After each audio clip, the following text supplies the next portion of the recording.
हरिहर भोसले वृक्ष संवर्धन फाउंडेशन संस्थापक अध्यक्ष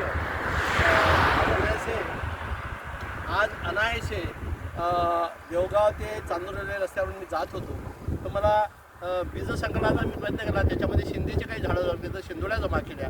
कडूबदामचं बी झालं आहे ते कडूबदामचं बी जमा केलं आणि तुम्हाला एक प्रोत्साहित करण्याकरता मी या रोडवर उभा आहे।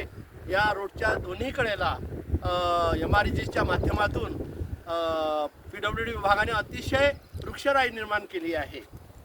असं जर आपण रोडच्या दोन्ही बाजूला मी याला की जंगलासारखं इथं जंगल तयार झालं आहे पहा तुम्ही। रस्त्याच्या दुतर्फा दोन्ही साईडला फार मोठ्या प्रमाणात हिरवळ वृक्ष लावलेले आहे। त्याच्यामुळे इथलं टेम्परेचर बाहेरच्या टेम्परेचरपेक्षा 5 ते 10 डिग्रीनं कमी आहे।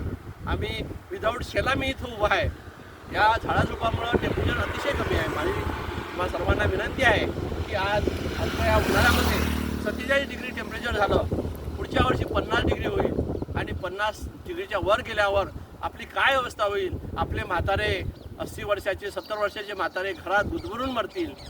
आपण उन्हाळ्यात फिरू शकणारे आपण सुद्धा गुदमरून मरू आणि आपले AC आपले कूलर आत्ताच 47 डिग्रीमध्ये ACच्या कॉम्प्रेसरचे स्फोट व्हायला लागले। 50 डिग्रीमध्ये आपण प्राणी वनस्पती कोणीही जिवंत राहू शकणार नाही।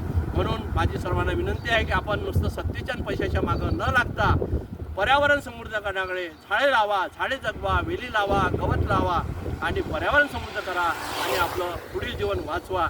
जय हिंद, जय भारत।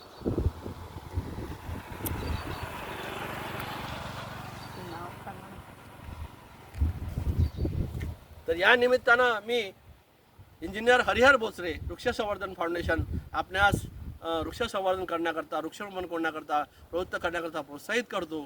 आपण माझं ऐकून आपली पुढील पिढी जर घडवायची असेल, त्यांना वाचवायचं असेल, त्यांना शुद्ध प्राणवायू द्यायचं असेल तर वृक्षारोपण हा एकच पर्याय आहे। नुसतं वृक्षारोपणच करून चालणार नाही, पण आपल्याला आपल्या पूर्ण झाडाचं संवर्धन करून आपली जैविकता अन्न साखळी हे उत्तम ठेवावे लागेल, पुनर्स्थापित करावे लागेल, तरच आपण जिवंत राहू शकू ही माझी सर्वांना विनंती आहे। तर या झाडं लावून झाडं जगू आणि